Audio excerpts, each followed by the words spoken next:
On February 26, 2019, the Citizens Commission on National Security held its first major event, a symposium titled The U.S.-Israeli Alliance and Its National Security Implications, featuring Alan Dershowitz and an all-star lineup of experts from the worlds of military, law, politics, intelligence, Congress, diplomacy, and think tanks.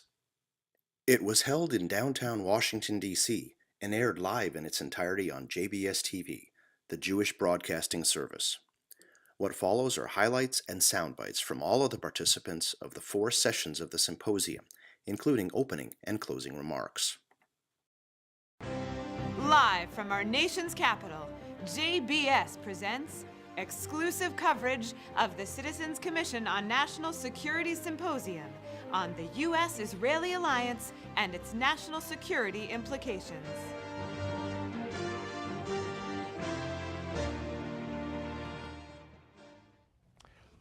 From our nation's capital in the heart of Washington, D.C., I'm Mark Golub. Welcome to JBS's exclusive presentation of what promises to be a most illuminating symposium on the U.S.-Israeli Alliance and its national security implications, hosted by the Citizens Commission on National Security. And if you're watching this telecast on Tuesday afternoon or evening, February 26th, we're coming to you live from the beautiful studios of Interface Media here in downtown Washington. And this symposium has some wonderful array of speakers for us to learn from, including later on Alan Dershowitz, former Israeli Ambassador Yoram Ettinger, 3-star Lieutenant General Tom McInerney, just to name a few. And all the people you're about to hear on this program are all most knowledgeable and insightful observers of international affairs pertaining to the Middle East and to the special strategic relationship between the United States and Israel. By the way, they also happen to be most lovely people who care passionately about the well-being of the United States and of the State of Israel. And you know, with global alignments in a state of virtual constant flux today, with the ongoing civil war in Syria, with major diplomatic changes occurring in the Arab Emirate states, and with some very troubling attitudes being expressed by some on the far left of the Democratic Party, this is the perfect time for some serious consideration of the future of the bedrock diplomatic relationship that has traditionally bound the United States and the State of Israel in the strongest of diplomatic, military, and intelligence alliances. So thank you for joining us on JBS for this special telecast. And the creative force behind this symposium is the outstanding founding executive director and editor of the Citizens Commission on National Security. He's also a highly esteemed journalist, started out years ago with the Jewish Herald Voice. He's a successful TV producer whose documentaries you may have seen on PBS stations throughout America, including his award-winning Fighting Words, a tale of how liberals created neoconservatism. He also produced the weekly PBS series Think Tank with Ben Wattenberg, and he's a wonderful human being and now a very dear friend. So to set the context of the panels and speakers you're about to hear, and to moderate our first panel, it's a great honor for me to introduce you to our host for this symposium, Roger Aronoff. Thank you, Rabbi Golub. It's a great honor to be with you today and your incredible JBS network. What you've done in building this network is such an amazing achievement. I hope people realize how monumental an accomplishment it really is. Thank you for tuning in, everyone, today to see the first of many such events put on by our Citizens Commission on National Security. Today we are talking about the U.S.-Israeli alliance and its national security implications. But in the future, we plan to confront many issues that impact America's national security. Among those, a secure border and illegal immigration. Is China a national security threat? What about election integrity? Is global warming really a national security threat? And what about Iran? Each of these and more deserve our unique brand of scrutiny and telling what we see as the truth about each of these situations and more, and report to the country, to Congress, to the White House, and the media what we learn and what we believe. One thing that happens when we do this is, like the field of dreams, you build it and they will come. That happened with Benghazi. The core of this new organization came from the Citizens Commission on Benghazi, formed 6 years ago. People with very important parts of that story that hadn't come out came to us. They recognized our fierce, fearless independence. No one can keep us quiet when it comes to trying to strengthen America's national security. We plan to use FOIA, Freedom of Information, to dig out documents and information that the government doesn't want us seeing.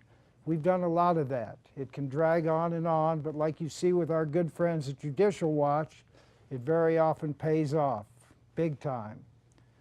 Please visit our website, ccnationalsecurity.org. That's CC for Citizens Commission, nationalsecurity.org. Take a look at the members of this commission. We have 3 retired generals from Army and Air Force. We recently lost our beloved most senior member, Admiral James Ace Lyons, a national treasure who we all loved and looked up to. We have 2 former CIA officers and many other high-ranking former military people, including the 3 founding members of Special Operations Speaks. Larry Bailey, for example, was a Navy SEAL for 27 years. We have Steve Emerson of the Investigative Project on Terrorism, and Pete Hoekstra, former chair of the House Intelligence Committee, was with us until he was named ambassador to the Netherlands. Alan West, former congressman, retired lieutenant colonel, prolific writer and speaker, has been with us from the start. I don't want to leave anyone out, but we don't have time right now to name everyone. You can read their bios on our website. 3 of our members, besides myself, will be part of the 3 panels we are presenting today. Plus, famed attorney Alan Dershowitz, the author of A Case for Israel, will join Rabbi Golub for a spirited discussion on this important topic.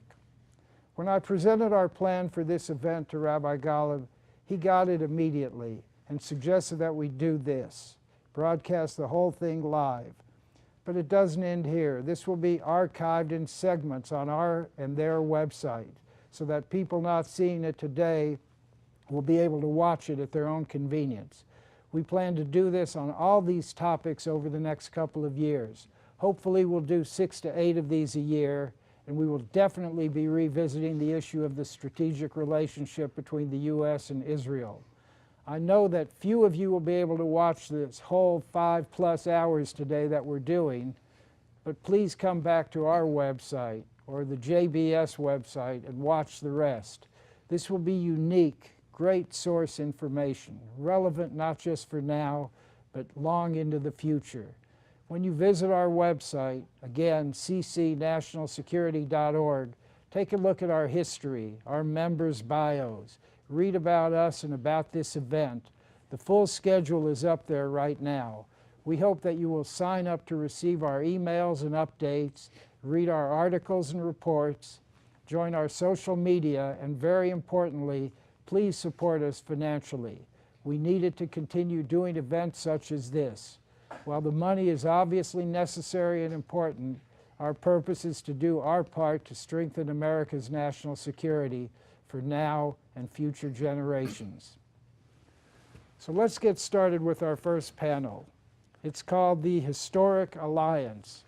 While every decade since Israel's creation as a Jewish state on May 14, 1948, the same day that President Harry Truman recognized the new nation, would be a topic worthy of examination, our focus in this first panel is on the role of Congress, the military, and the two-way street between these 2 allies in more recent decades. We have 3 outstanding guests. Each will speak for about 10 or 12 minutes, and then we will have an extended discussion. You don't want to miss this. Our 3 speakers include a former Senate staffer, Dr. Rand Fishbein, a former Air Force General, Thomas McInerney, and a former Israeli diplomat, Yoram Ettinger. My comments today have only touched on a few of the scores of programs and policies that have shaped the U.S.-Israel strategic relationship into one of the most far-reaching and effective alliances in history. With reference to your question on Russia, we must be extremely careful. I had a lot of problems with the Obama administration letting the Russians back in, and that's because of the way we were handling things. But now they're back in. After the 1967 war, Israel expressed an interest to the Arabs and the Palestinians that it would like to talk about giving back the territory that it won in the 1967 war. They will see an agreement with Israel on any basis that leaves Israel alive, standing, that doesn't exterminate it, that doesn't wipe it out as a Jewish state, that doesn't at least make that imminent and clear. They will see it as a betrayal and as a crime. And my conclusion has been long ago that a Palestinian state would severely undermine the stability of the area and therefore very vital American national security interests. So there's both good news and bad news. You know, they say in Israel, a pessimist is one who says, "Oi, things are so bad they can't get any worse." An optimist says, "Yes, they can." I'm both a pessimist and an optimist. Things can get worse. There's no doubt about that. I don't think they will. I think that Israel is strong. It's strong militarily. It's strong economically. It's strong scientifically. It's strong technologically. It's strong in so many different ways. It helps the world in so many ways. No country in history has ever done more for the world in so short a period of time as Israel has in 70 years. No country faced with threats similar to those faced by Israel has ever had a better record of human rights, more concern for the rule of law, and more concern for the rights of enemy civilians. So being a Zionist and being pro-Israel should be a source of pride. People my generation are proud.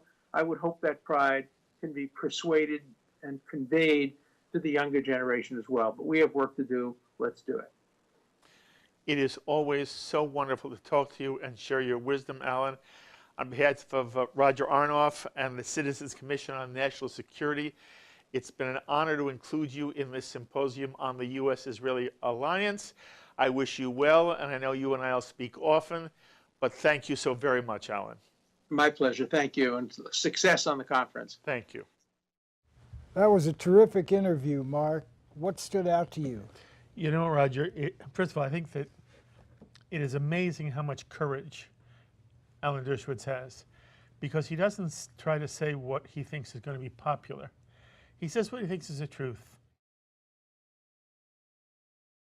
I don't see the regime weakened by these protests. I do see them going full blast to achieve nuclear capability. And I'll tell you, you know, as an American, in Jerusalem during that week, during those days, what Steve is just talking about, the spirit of the Jewish people is just astonishing and overwhelming. So there you have it. JBS's exclusive telecast, the Symposium on the U.S.-Israeli Alliance and its National Security Implication, hosted by Roger Arnoff and the Citizens Commission on National Security. This has been a fabulous day for all of us here who've been helping put this together with JBS. And I said it when I had the pleasure of sitting with a panel earlier. This is like being with an all-star team. Everybody here is top-notch. They're intelligent. They're very knowledgeable. They're very experienced. And they have the courage to say things that often you don't get heard said, especially on national television. And I thank Roger Arnoff. Roger, who's still at the desk, fabulous job. Yasher Koach, you should only go from strength to strength. And this panel, who I've become dear with, all the people you brought to us. Mazal Tov, you should only go from strength to strength, all of you. And then in the end, Roger says to his panel, so are you optimistic? And 3 out of 3 gave such gorgeous answers. You guys are fabulous. And that is there's something special about the, I don't know, the Jewish sense of neshama of its own people. It's all about the Israeli people. You heard Steve say what really gives him hope is not foreign governments, it's not foreign arms, it's the nature and the idealism and the strength and the character of the Israeli people. And then again, my special thanks to Roger Aronoff, who made this entire symposium possible and who is doing extraordinary work for both the United States of America and for the State of Israel. Thank you so much, Roger.